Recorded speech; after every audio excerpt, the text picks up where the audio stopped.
नमस्कार. काय म्हणतात माहित आहे का? कुत्र्याचं शेपूट वाकडं. आपण काय म्हणतो सहज बोलताना? काय कुत्र्याचं शेपूट वाकडं आहे. तसे काही माणसं असतात. फक्त वाकडे. त्याला कितीही समजून सांगा आणि कशाही भाषेत सांगा, पण ते सरळ होणारच नाहीत. फक्त कुत्र्याच्या शेपटाच्या वाकडेपणासारखे. वाकडं वागणार म्हणजे वागणार. त्याला भलं करणार नाही, बुरं करणार नाही, आपलं कळणार नाही, दूरचं, जवळचं त्याला काहीच कसल्याच गोष्टीचं घेणं देणं राहिना. फक्त आपण वाकडं कसं वागायचं आणि वाकड्यात कसं घुसायचं आणि दुसऱ्यासोबत वाद कसा घालायचा. झाला म्हणजे त्यांच्या मनाला समाधानी मिळते. दुसऱ्याला त्रास दिला म्हणजे त्याच्या मनाला समाधानी मिळते. ह्याला काय म्हणतात माहिती आहे? वडील माणसं काय म्हणत होते? काय कुत्र्याच्या शेपटासारखं वाकडं आहेस. 6 महिने नळकांड्यात ठेवलं तरी ते कुत्र्याचं शेपूट सरळ झालं नाही. त्या प्रकारचा तू आहेस. असं सहज म्हणून जातात. आपण पण म्हणतो बोलता बोलता. तर असे काही लोक असतात. त्याला विघ्न संतोषी असं लोक म्हणतात. ते विघ्न संतोषी लोक असे असतात की फक्त दुसऱ्याला त्रास देणे. त्याचा एकच ठेका असते की दुसऱ्याला त्रास देणे, दुसऱ्याला त्रास झाल्यानंतर त्याच्या मनाला समाधानी मिळणे, आनंद मिळणे आणि आपण जरी सांगलं त्याला, हे मार्ग तुझा बरोबर नाही, हे मार्ग सरळ आहे, ह्या मार्गाने न जाता ह्या मार्गाने जा. अजिबात लक्षात घ्यायचं नाही. अजिबात लक्षात तर घ्यायचंच नाही. पण गावला त्रास, घरच्याला त्रास, देशाला त्रास, तालुक्याला त्रास, जिल्ह्याला त्रास झाल्याशिवाय बी राहायचं नाही. असे लोक असतात. फक्त वाकडे. आणि त्या वाकड्या वागणाऱ्या लोकांचा इतका त्रास होतो, इतका त्रास होतो की शब्द सुद्धा सांगणं अशक्य आहे. पण आपला त्रास दुसऱ्याला होतो हे त्या लोकांना समजतच नाही ना. हीच मोठी गोष्ट आहे. हीच मोठी गोष्ट की मेंदू नावाची गोष्टच नसते. आणि जरी असेल तर त्या मेंदूचा वापरच करायचा नाही. बाकी सगळं समजणार, बाकी सगळ्या गोष्टीचं ज्ञान, बाकी सगळ्या गोष्टी समजणार, पण वाकड्यात घुसायचं आणि वाकडं वागायचं हे मात्र नंबर 1. असे लोक समाजामध्ये खूप आहेत, खूप. आणि अशा लोकांचा एवढा त्रास होतो, एवढा त्रास होतो ना की काय सांगावं. बरं, ह्या लोकांना कोण्या भाषेत समजून सांगल्यानं समजेल. यांना कोणतं क्लास लावायचं, कोणतं ट्युशन लावायचं की हे सरळ होतील, हे सरळ मार्गाने चलतील.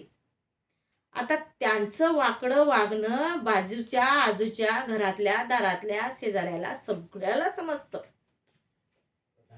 पण समजून सांगून फायदा काय आहे? फायदाच नाही. आणि फायदा नसलेल्या माणसाला सांगून उपयोग तरी काय? मग उपयोग नाही तर आपली तरी एनर्जी का खर्च करायची? आपली एनर्जी खर्च करून फायदाच नाही ना. फायदा आहे का? नाही. मग आपण काय करतो? फक्त सांगायचा प्रयत्न करतो. आपली आपली आशा असते ना, आज समजेल, उद्या समजेल. आज नाही समजलं तर वेगळ्या वेगळ्या पद्धतीनं आपण समजून सांगायचा प्रयत्न करतो. वेगळे वेगळे उदाहरणं द्यायचा प्रयत्न करतो. पण त्याचं शून्यच. त्याचं फळ काय मिळते आपल्याला? शून्य फळ मिळते. आणि ज्यावेळेस वेळ निघून गेलेली असेल, ज्यावेळेस वाळूसारखी आयुष्यातली वेळ निघून गेलेली असेल, त्यावेळेस त्या वाकड्या लोकांना समजते की खरंच आपलं चुकलंय. आयुष्यभर आपण वाकडंच वागलो. अरे बाबा, आयुष्यभर वाकडं वागलं तर आता सुधरून फायदा का हाय? टाइम गेली ना निघून आयुष्यातली.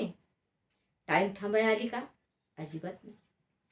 वाळू जशी मुठीत धरल्यानंतर ह्या बाजूने सरळ निष्ठून जाते, तसं आपलं आयुष्य निष्ठून चाललंय ना.